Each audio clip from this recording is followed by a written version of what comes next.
Assalamualaikum warahmatullahi wabarakatuh. Yang saya hormati Bapak Dr. Nur Kaliwantoro, STMT, selaku dosen pembimbing pertama. Yang saya hormati Bapak Henry Saketira, STMT, PhD, selaku dosen pembimbing kedua.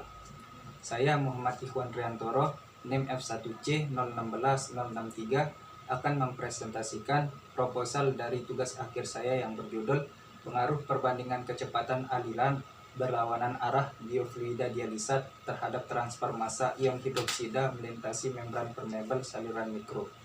Baiklah, untuk mengefisiensikan waktu, langsung saja saya akan membahas latar belakang.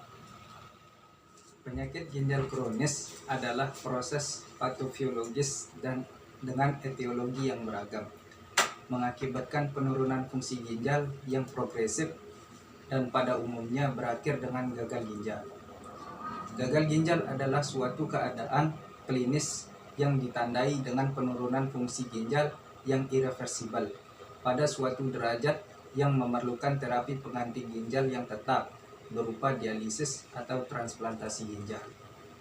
Berdasarkan data World Health Organization 2013, secara global telah lebih dari 500 juta orang yang menderita penyakit gagal ginjal dan sekitar 1,5 juta orang yang menjalani hidupnya harus bergantung pada mesin cuci darah atau hemodialisa. Menurut data dari Indonesian Renal Registry, di Indonesia pasien yang baru menjalani hemodialisa sebanyak 17.193 pasien dan yang aktif menjalani hemodialisa sejumlah 11.689 pasien. Berdasarkan jumlah pasien baru dan lama, terdapat penambahan pasien sebesar 5.504 pasien. Menurut data World Health Organization, penyakit gagal ginjal kronis telah menyebabkan kematian sekitar 850.000 orang setiap tahunnya di dunia. Angka tersebut menunjukkan bahwa penyakit gagal ginjal kronis menduduki peringkat ke-12 tertinggi sebagai penyebab angka kematian di dunia. Penyakit gagal ginjal kronis di Indonesia berdasarkan diagnosis pada penduduk umur lebih dari 15 tahun mengalami peningkatan dari 2,0% per 1.000 penduduk menjadi 3,8% per 1.000 penduduk. Mengingat tingginya angka penderita penyakit gagal ginjal kronik dan semakin meningkat, maka dengan adanya penelitian pengaruh variasi perbandingan kecepatan aliran biofluida dialisat berlawanan arah terhadap transfer massa ion hidroksida melewati membran permeabel diharapkan dapat memberi informasi tambahan kepada peneliti-peneliti, khususnya peneliti pada bidang mesin hemodialisa, untuk meningkatkan efisiensi dari mesin hemodialisa. Kemudian selanjutnya untuk rumusan masalah, yang pertama, bagaimanakah pengaruh kecepatan aliran biofluida dialisat berlawanan arah terhadap transfer massa ion hidroksida melintasi membran permeabel. Yang kedua, bagaimanakah pengaruh lama waktu pengujian terhadap transfer massa ion hidroksida melintasi membran permeabel. Selanjutnya batasan masalah. Agar penelitian ini lebih terarah, maka dibuatkan batasan-batasan masalah, antara lain yang pertama, jarak antar plate sejauh 200 mikrometer. Kemudian yang kedua, membran permeabel yang digunakan dibuat oleh Corning USA dengan ketebalan 10 mikrometer, ukuran pori 3 mikrometer, terbuat dari bahan polikarbonat. Yang ketiga, variasi kecepatan aliran biofluida dialisat adalah masing-masing 1:1, 1:2, dan 1:3 dengan kecepatan aliran awal yaitu 5 ml per menit. Selanjutnya, yang keempat, biofluida yang digunakan adalah larutan NaOH dengan kadar kandungan 1 gram per liter. Yang kelima, variasi waktu pengujian adalah masing-masing 5 menit, 10 menit, 20 menit, 30 menit, dan 60 menit. Kemudian bahan untuk pembuatan parallel flat flow chamber menggunakan bahan fiber transparan dengan ketebalan 5 mm. Selanjutnya tujuan penelitian. Yang pertama, untuk mengetahui pengaruh kecepatan aliran biofluida dialisa terhadap transfer massa ion hidroksida melintasi membran permeabel. Yang kedua, untuk mengetahui pengaruh lama waktu pengujian terhadap transfer massa ion hidroksida melintasi membran permeabel. Kemudian selanjutnya yaitu manfaat penelitian.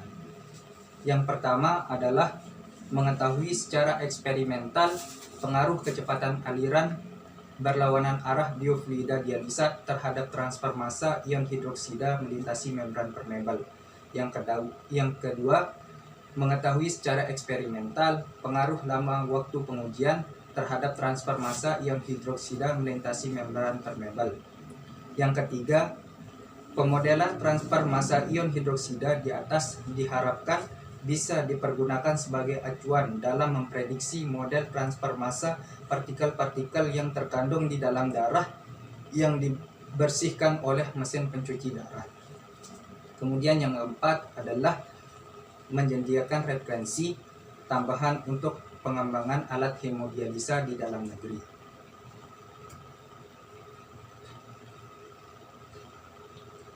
Kemudian selanjutnya yaitu sistematika penulisan.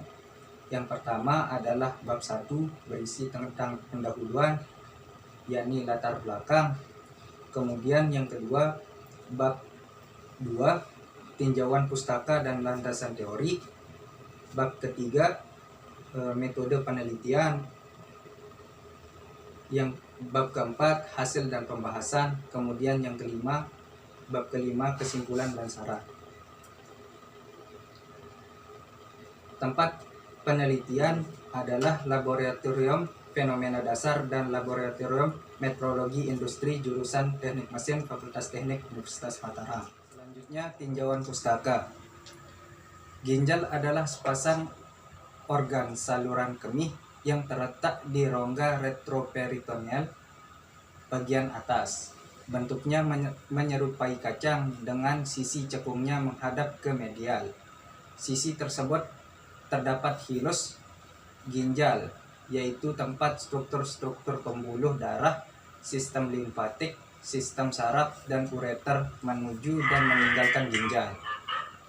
Gagal ginjal adalah suatu kondisi di mana fungsi ginjal mengalami penurunan sehingga tidak mampu lagi untuk melakukan filtrasi sisa metabolisme tubuh dan menjaga keseimbangan cairan elektrolit seperti sodium dan kalium di dalam darah atau urin. Dialisis adalah proses pembuangan limbah metabolik dan kelebihan cairan dari tubuh. Ada dua metode dialisis, yaitu hemodialisis dan dialisis. Hemodialisis berasal dari kata hemo, yaitu darah, dan dialisis berarti pemisahan atau filtrasi. Pada prinsipnya hemodialisis menempatkan darah berdampingan dengan cairan dialisa atau pencuci yang dipisahkan oleh suatu membran atau selaput semi-permeabel. Membran ini dapat dilalui oleh air dan zat tertentu atau zat sampah. Proses ini disebut dialisis, yaitu proses berpindahnya air atau zat bahan melalui membran semi-permeabel. Ada 3 prinsip yang mendasari kerja hemodialisis, yaitu difusi, osmosis, dan ultrafiltrasi. Selanjutnya landasan teori. Hemodialisis merupakan suatu proses yang digunakan pada pasien dalam keadaan sakit akut dan memerlukan terapi dialisis jangka pendek, atau pasien dengan penyakit ginjal stadium terminal yang membutuhkan terapi jangka panjang atau terapi permanen. Sehelai membran sintetik yang semi-permeabel menggantikan glomerulus serta tubulus renal dan bekerja sebagai filter bagi ginjal yang terganggu fungsinya. Banyak aspek dari dialiser dapat mempengaruhi efektivitas tindakan hemodialisis. Hal ini termasuk beberapa di antaranya adalah A. Mass transfer. Mass transfer merupakan banyaknya partikel yang melewati membran karena proses difusi. Yang B. Luas permukaan. Luas permukaan merupakan kunci seberapa baik dialiser dapat mengeluarkan solut. Bila aspek yang lain sama, dialiser dengan area luas permukaan yang lebih luas akan lebih banyak mengekspos darah dengan dialiser. Hal ini berarti lebih banyak solut yang dapat dikeluarkan dari dalam darah. C. Biocompatibility.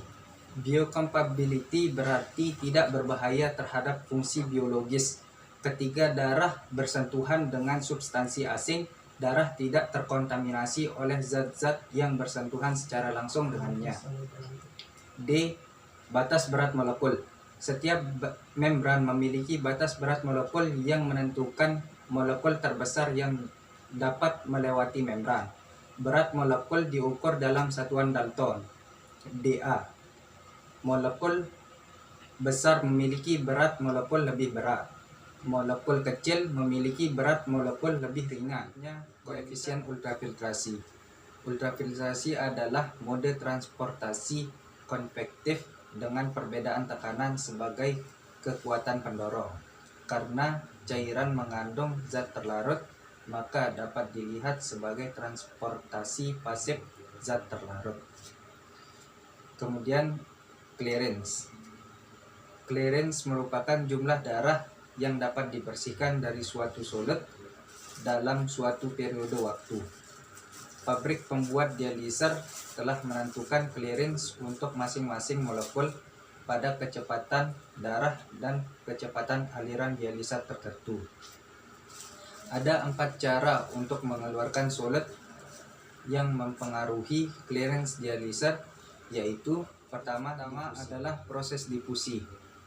Proses difusi yaitu berpindahnya bahan-bahan terlarut baik dalam darah ke cairan dialisat maupun berpindahnya bahan-bahan terlarut dalam dialisat masuk ke dalam darah penderita melewati membran semipermeabel. Kedua, absorpsi.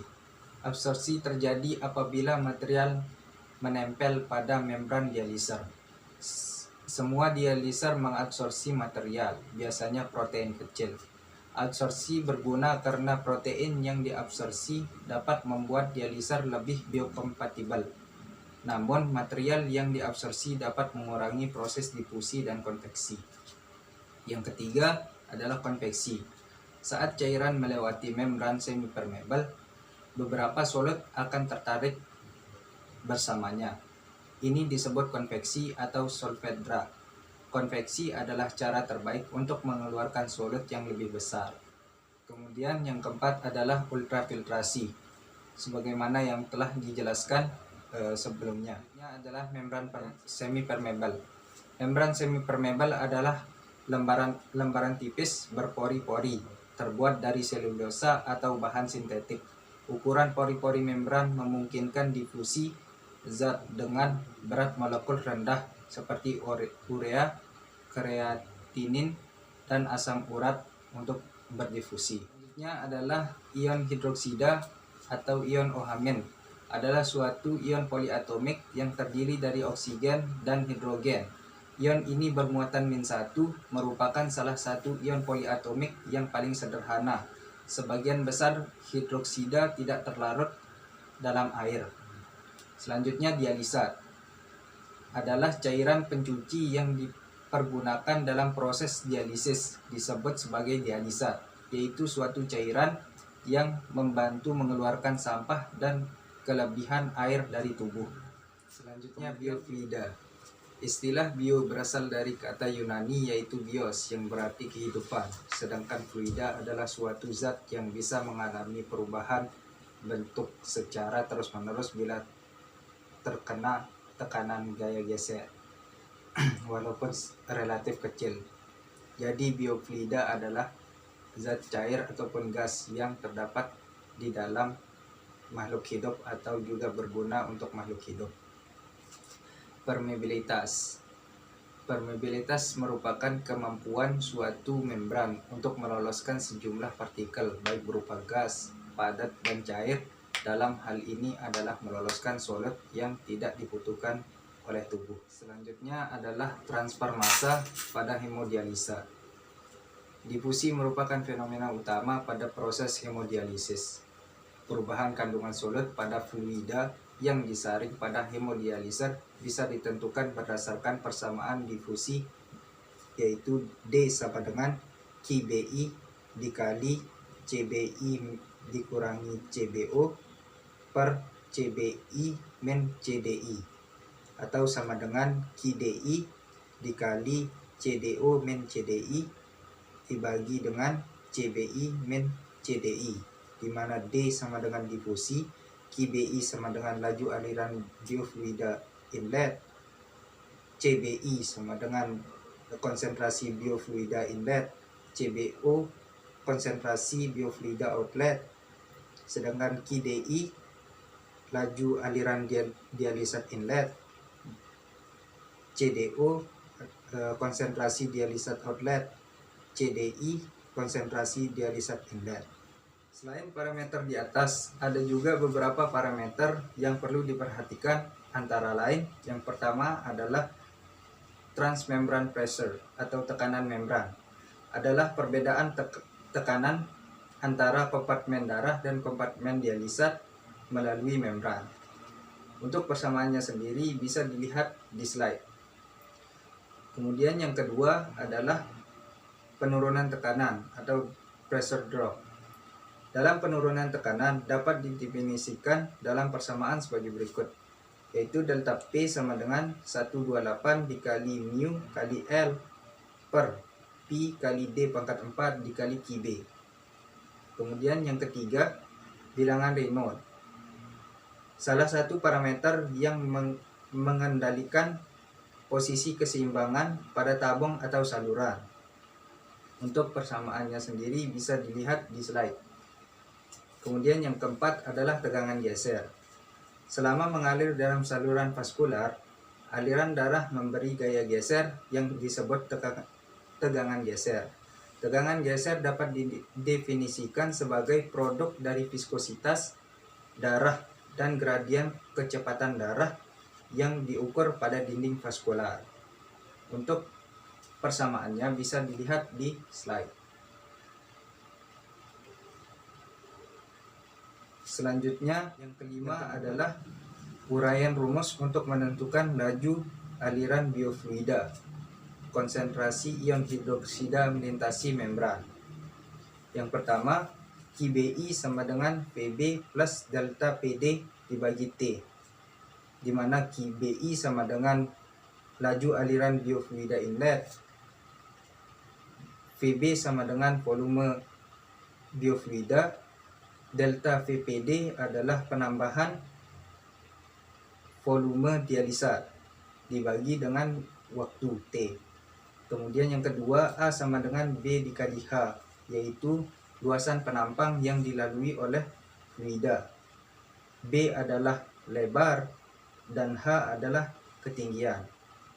Kemudian Vmin adalah kecepatan rata-rata sama dengan Q per A, yaitu laju aliran dibagi dengan luas penampang.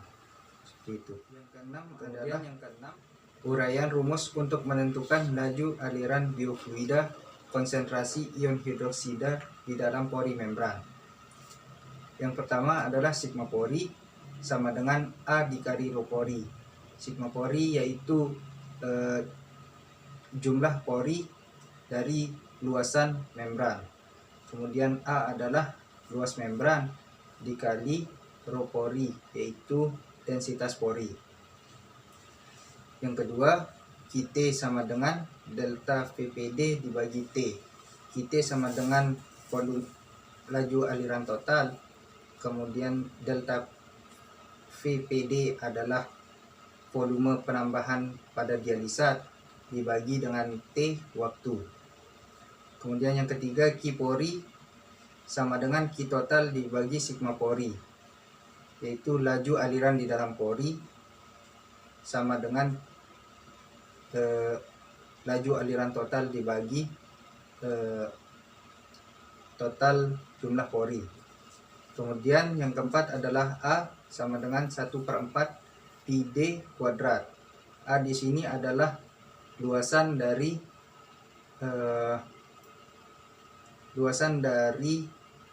diameter luasan dari pori, permukaan pori ya, permukaan pori dikali pi dikali d kuadrat, yaitu diameter dari pori.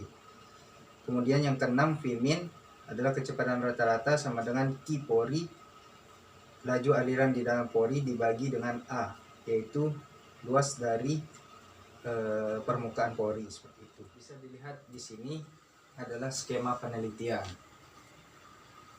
di mana yang berwarna biru adalah dialisat dan yang berwarna merah adalah biofluida, seperti itu. Kedua fluida dialirkan secara berlawanan arah menuju paralel flow chamber, yang dimana fluida akan mengalir di dalamnya dan disekat oleh sehelai membran permeable. Dengan adanya perbedaan konsentrasi pada kedua fluida, maka terjadi proses difusi.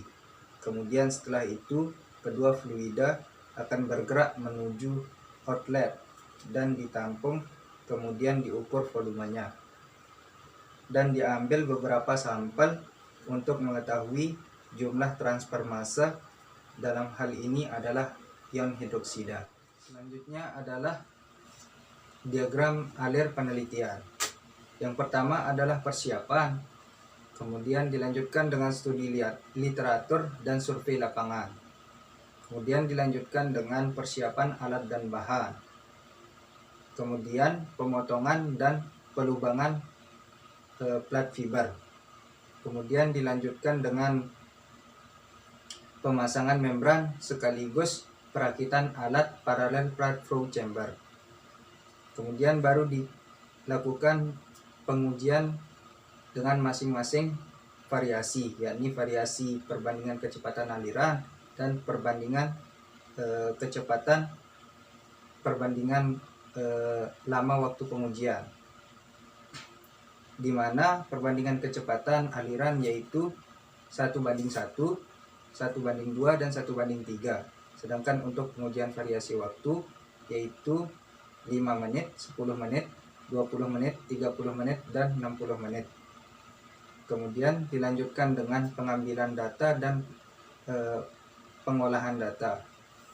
Kemudian analisa data dan pembahasan, dan yang terakhir adalah kesimpulan dan saran. Itu. Kemudian tahapan penelitiannya adalah yang pertama, mempersiapkan alat dan bahan penelitian. Kemudian yang kedua, lakukan penimbangan NaOH sebanyak 1 gram dan dimasukkan ke dalam botol yang berisi 1 liter air murni dan diaduk sampai merata. Yang ketiga, memasang selang infus pada lubang outlet dan inlet yang akan disambungkan ke botol yang berisi cairan ion OH- dan dialisat. Kemudian yang keempat, memastikan semua bagian alat terpasang dengan baik agar tidak terjadi kebocoran, seperti itu. Yang kelima, setelah pemasangan selesai dan tidak ada kebocoran, maka selanjutnya pengaturan laju aliran cairan infus dengan kecepatan 5 ml per menit sesuai dengan perbandingan kecepatan aliran dengan beberapa variasi. Kemudian yang keenam adalah siapkan 2 cawan Petri yang nantinya digunakan sebagai wadah tempat biofluida dan dialisat dari outlet akan ditampung. Kemudian yang ketujuh, lakukan pengulangan 3 kali percobaan pada masing-masing perbandingan kecepatan aliran biofluida dialisat yang akan divariasikan dengan jangka waktu penelitian yaitu 5 menit, 10 menit, 20 menit, 30 menit, dan 60 menit. Yang terakhir adalah setelah penelitian selesai, ambil sampel dan masukkan ke dalam mikrotub yang nantinya akan diteliti lagi di laboratorium Fakultas MIPA untuk mengetahui kadar ion OH- dari hasil penelitian kita seperti itu. Selanjutnya tabel penelitian. Di sini ada 6 jenis tabel dengan variasi perbandingan waktu. Ya, di sini saya tampilkan satu saja, yaitu variasi 5 menit karena bentuk tabelnya sama, yaitu variasi perbandingan kecepatan 1:1, 1:2, dan 1:3. Kemudian yang diukur di sini adalah volume biofluida, kemudian volume dialisat, kemudian volume penambahan pada dialisat, kemudian konsentrasi biofluida inlet, kemudian konsentrasi dialisat outlet, konsentrasi dialisat inlet, dan konsentrasi biofluida outlet. Ya, itu saja presentasi dari saya. Kurang lebihnya mohon maaf. Bila taufiq wal hidayah. Wassalamualaikum warahmatullahi wabarakatuh.